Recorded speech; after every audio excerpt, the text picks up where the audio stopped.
Also the incubation, because I mean, it's not enough to take samples, you have to incubate. And you know that for different microorganisms, we may have different incubation methods.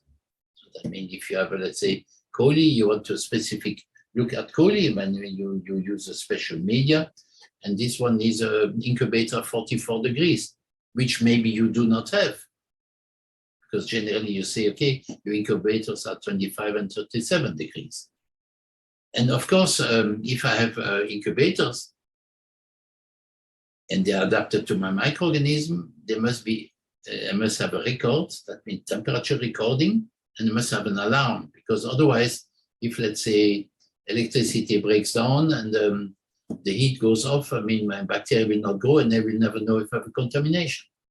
So that means I have incubation methods, and I must also monitor those. And of course, then, when I have all this, I get results. And then I know if my contamination control strategy is good or not, is it effective or not. If I don't find anything, well, it's good, provided my method is good. Because if you don't find anything, it may be also that your method is not good. So the sensitivity of the method is important. So let's look at a little bit at those methods. So if we look at the viable monitoring, we have active air sampling, we have passive air sampling, we sample the surfaces, and we also take samples on the operators, the goning, and also, you know, from the guideline for the Annex 1 also, we take finger dabs. For the non-viable particles, we have continuous and discontinuous methods. And then we have physical monitoring, if process and product relevant. Temperature can be very important in vaccines. Pressure, I mean, we want to keep overpressure, and humidity, not so important in vaccine, important in many pharmaceutical products. So, and when these are the methods, and you have to ask you always, where are we going to sample? So how are we going to sample? How much do we sample? How do we evaluate? And how do we record? Because that is one thing also. You have to record your results. So again, if you look at the sampling side, for instance, the sampling side is based on the documented contamination risk assessment, considering processing operations that represent high risk for a product in regard to microbial and non-viable particles contamination. Now, if you read also the Annex 1 or the WHO guideline that I just quoted, they are not many information about the risk factors and the risk levels. And the control measures are general. So that means, again, if you look at the ISO, for this ISO 13408, Annex C, this guideline gives you example of specific risk, for instance. And this is a very good guideline for you to know what are the possible risks. Unfortunately, I say, all those guidelines, all those ISO guidelines are paying. You have to pay for them. So, I mean, they are not free of charge. So, but if you can get hold of a 13408, please do it. Also, the risk-based approach, there's another one, is ISO 14698, and this explains you about the different methods, and that you have seen also in this ICH methods about risk analysis. And we have different methods. We have the, you know, FMEA, FDA, HACCP in the food industry, etc. And okay, the question is, which tool do we use? Some say, okay, it's not important as long as you use one and you know how to use it well. But the thing is, it always implies that you know your workflows, you know your area of greater risk, you know your potential source of contamination, you know then how to sample, and you know also how to establish alert and action levels. And that is, you can look in ICHQ9, but ICHQ9 is again very general, but what we use very often are those trees to process mapping, fishbone, Ishikawa diagram, so that we say, okay, these are all the elements that can lead to process product contamination.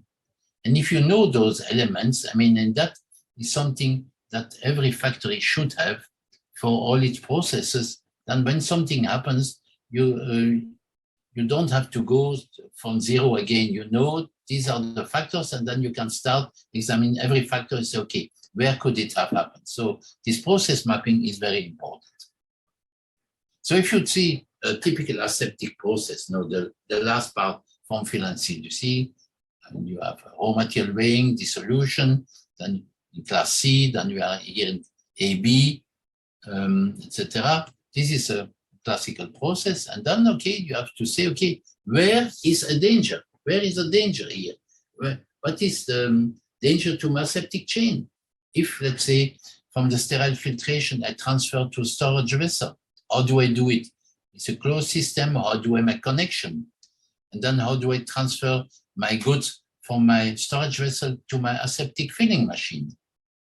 How do I transfer my sterilized packaging material, my stoppers, my bottles, my vials, my ampoules to the filling line? And then the lyophilization. How do I load my lyophilization, etc.? I do my lyophilizer. And then the capping also, can something happen during the capping? So if it's not tight. So you see, this is a simple example. Because it's a simple process. The finish process is a very simple process. But you have there also to be aware of the risk, and you have to map your risk properly and to say, okay, where I'm going to monitor. So you must understand your process.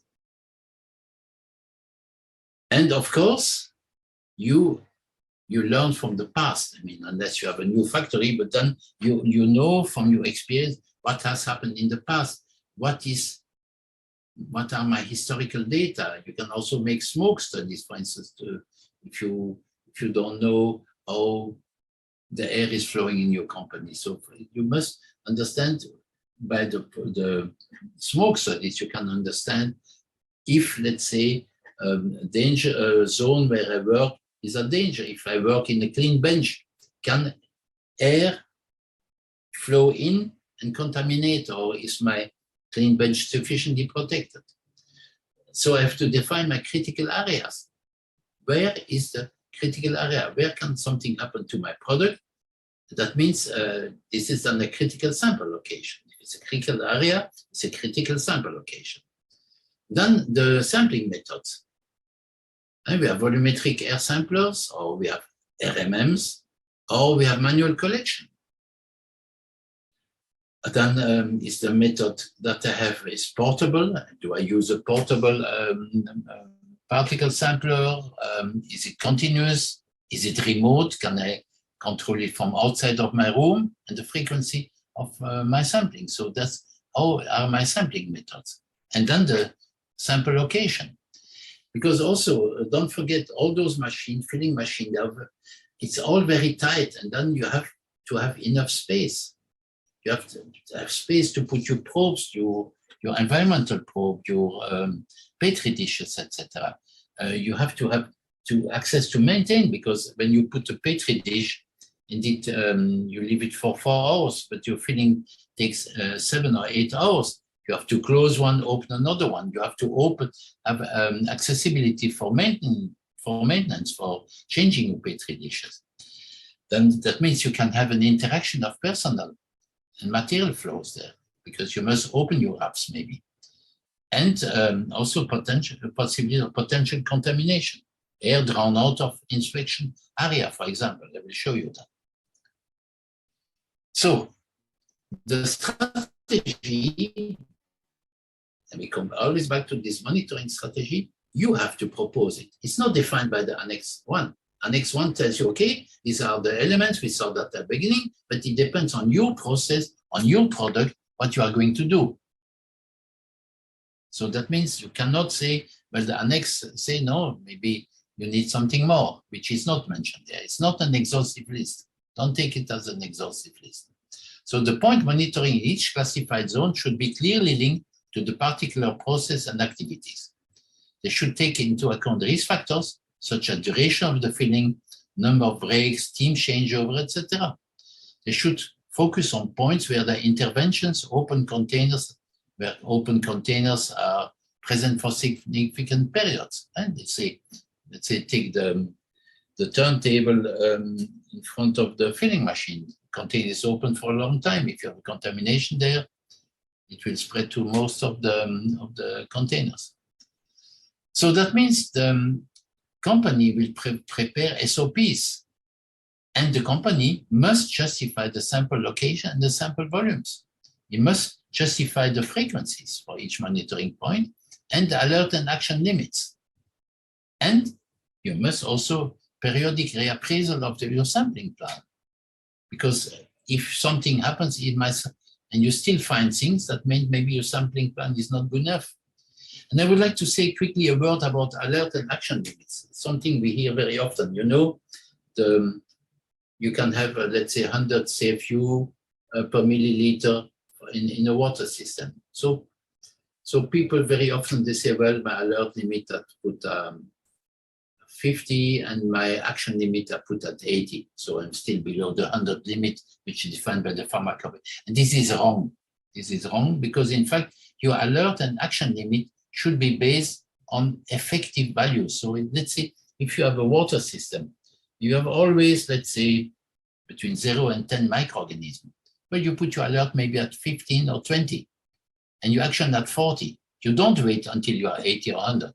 So that means alert and action limit must be based on real values, historical values. It's not something that you define out of the blue. Okay, what can happen? Contamination, you see, because you have equipment. Unfiltered air from the vacuum filter, a vacuum pumper. You have some, I can show you a picture here. You see, for instance, here, this equipment is one of the mostly used microbial sampler. So the air is thrown in here, there's a petri dish inside, and the air goes out here. But you see, the air goes out unfiltered. So that means if there's a contamination, it can go out. Or here, that's another model. Have here a filter, a gelatin filter, and a vacuum pump. The vacuum pump can be outside of my area, but if, let's say, a virus goes through, I will contaminate my area. So that means I must have also a HEPA filter on my vacuum pump. Here also, I show you, for instance, the machine is very tight in the machine because you want to keep your A area very small, and you see you have to find space. Here, this is a microbial sampler. This is here the particle sampler. So you see, this has to be taken into account also when you design or you purchase your machine. The other thing also, so that means you have to see, what is my method also a cause of contamination? Because also when I want to install it, I want to change the petri dish, etc. My person is risk of contamination. Okay, the speed. We go now more and more for rapid microbiological methods, and these are based on ATP-based bioluminescence reaction. That means the normal cell, alive cells, alive microorganisms, they fluoresce. So they give a signal, and today you will find viable particle detection system which differentiate between viable and non-viable organisms. And for instance, here also, you have also this same system in swabs.